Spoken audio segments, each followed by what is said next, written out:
Why does China suck at making motorcycles? Catch you inside.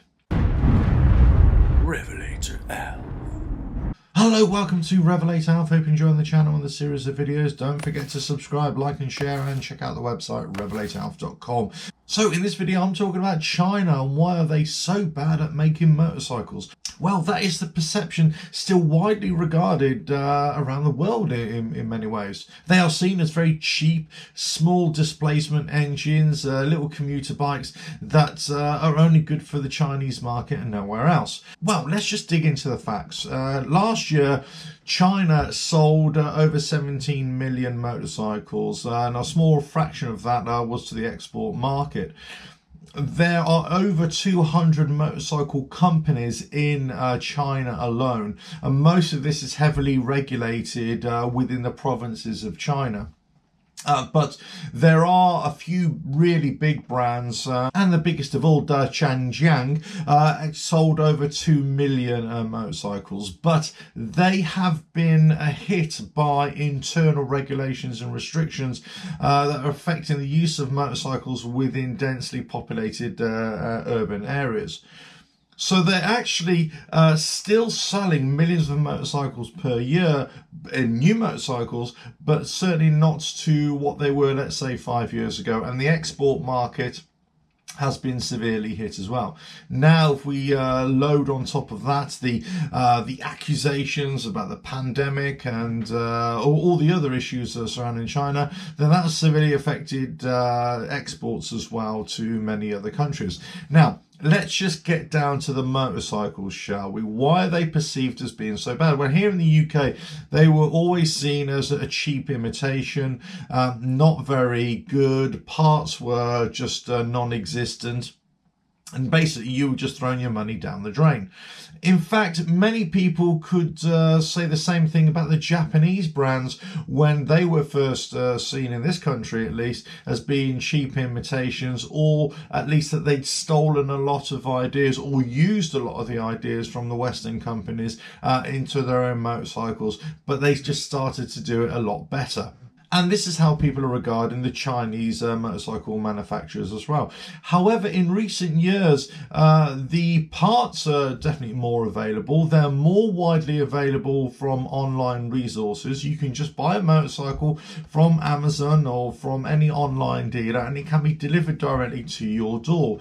Also, they are a lot cheaper than the other cheaper counterparts, let's say from Japan, if you're especially looking for commuter motorcycles. So you could say that a $4,000, $5,000 motorcycle from a Japanese motorcycle manufacturer is actually going to cost you about $1,500 to $2,000, pounds, whatever it is, for a Chinese motorcycle. So if you're talking just about a cheap motorcycle that will maybe last you a couple of years, 2-3 years, it really depends how you ride it, of course. And if, you know, fingers crossed, if it doesn't break down, then actually it makes sense to buy a Chinese motorcycle. Where they lack is definitely in their styling, in their ability to create motorcycles that people really aspire to owning. Now, you could say the same about all small commuter motorcycles. They're not really aspirational brands, they're not aspirational motorcycles. However, they are functional,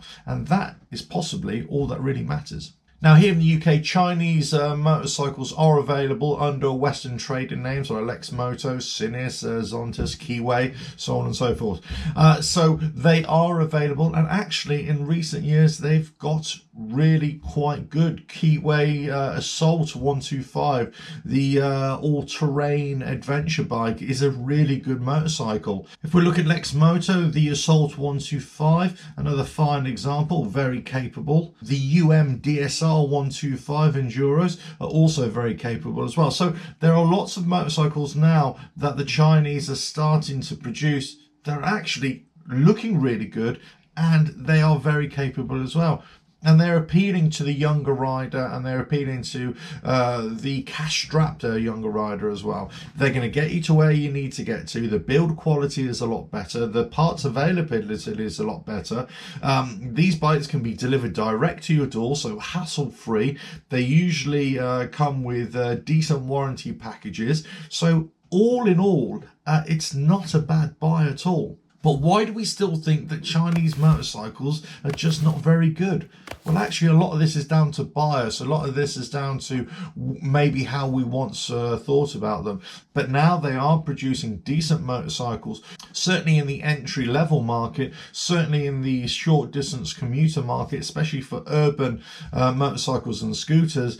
The Chinese bikes are well worth a look now. Chinese bikes for the export market will always be associated with the small displacement engines, the 50cc's, the 100, 125cc's. You can start to get them now into higher displacements, up to 250, in some cases 400cc. But those are quite rare, certainly in the UK and in other parts of the world. It is mainly the small displacement engines. So it really depends. If you're looking for a second bike, let's say, if you're looking for something that will just work as a functional bike that will get you from A to B with little fuss, then probably they are a really good buy.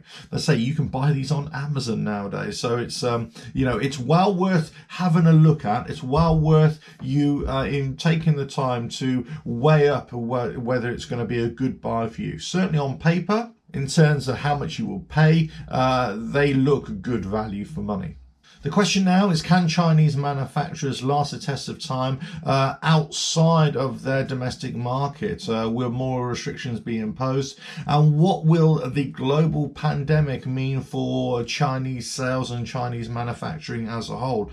That's yet to be seen. Certainly there has been a backlash against China for what has happened. Whether this conspiracy theories are correct or not, who knows? But certainly the perception has been from certain countries especially that China has been a big cause of this.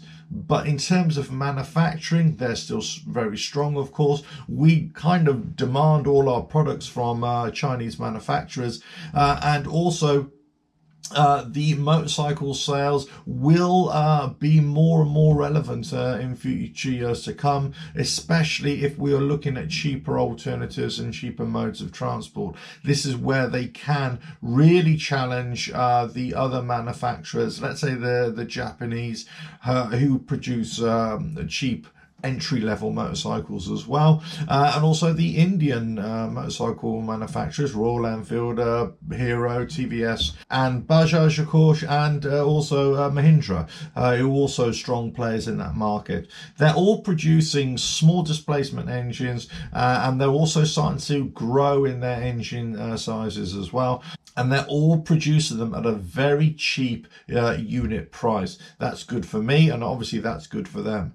In fact, a lot of Indian companies have now invested into Western companies as well. As we know, let's say the likes of TVS gone into Norton or bought out Norton. China have actually done the same as well. They've taken some interest or working relationships with Western companies as well. So we know there are relationships there for the Chinese market. It's whether those Chinese manufacturers will join forces or start to buy out Western companies and then start to have a stronger foothold in Western markets as well. I mean, time will tell with that, but certainly there is a model there where the Indian motorcycle manufacturers are starting to broaden their horizons as well. And certainly we could expect a similar kind of thing from the Chinese manufacturers. Now, that doesn't mean that they're going to be buying the likes of Honda or Harley-Davidson or Piaggio or anything like that. But they could start to buy the smaller motorcycle manufacturers around the world to get a foothold in those particular markets, or to take licensing agreements to build motorcycles from those Western manufacturers in China. And that's obviously already being done as well with the likes of Benelli, Harley Davidson, and Honda and Piaggio as well have also had relationships there as well. So there is a growing fusion, if you will, between Chinese manufacturing motorcycles and also Western motorcycling manufacturing as well. Whether that will actually grow into something about cross ownership, time will tell. That will really depend on a lot of market forces and also the politics of the day as well, which is an ever-changing thing. But anyway, do we still think that Chinese motorcycles suck? Well, let us know. What do you think of Chinese motorcycles? Are they a good buy or not? If you're from China, do you ride Chinese motorcycles? Why are they so great? If you are from another country and you ride a Chinese motorcycle, what is it for you that made you want to buy it? Was it purely a cost issue, that they were cheaper, or was there something about it that you really thought, wow, this is much better than the competition? So that'd be interesting to see. But wherever you are in the world, if you can watch this video, let us know in the comments and let us know your thoughts on Chinese motorcycles. There are a couple more videos coming at the end of this one, so check those out. Don't forget to subscribe, like and share. Check out the website RevelatorAlf.com, and I'll catch you again on the next video. Ta-da now.